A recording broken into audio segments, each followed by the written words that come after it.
Ancienne dirigeante du nouveau parti anticapitaliste d'avril 2011 à mars 2012, Myriam Martin a intégré le Front de gauche en juillet 2012 et milite aux côtés de Jean-Christophe Selin, récemment encore lors des dernières élections municipales. Bien installée politiquement dans la région, c'est dans l'ouest de la France qu'elle défendra les valeurs du Front de gauche selon la stratégie du parti. On ne considère pas ça comme un parachutage parce qu'en réalité ce sont des élections nationales et que ce découpage il est complètement arbitraire, il date de 2004 et c'est la droite qui l'avait voulu à l'époque. Nous avons un député sortant qui est Jean-Luc Mélenchon sur la grande région sud-ouest, donc il reprend un mandat supplémentaire s'il est élu et donc la répartition la plus, je dirais, logique en termes d'organisation de la campagne elle-même était l'ouest.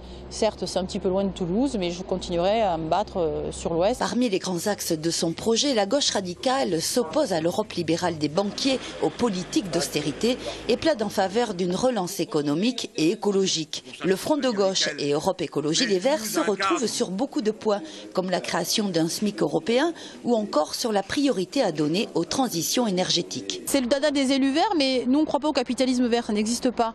L'écologie ne peut être que dissoute dans l'austérité. Si vous avez des politiques d'austérité, vous ne mènerez aucune politique alternative et transitoire. Si au contraire vous refusez les politiques d'austérité, vous aurez des marges de manœuvre pour mener une autre politique pour l'emploi, pour la relocalisation industrielle, pour la production agricole et paysanne, pour des énergies renouvelables. Il faut se battre donc contre les directives européennes telles qu'elles sont aujourd'hui.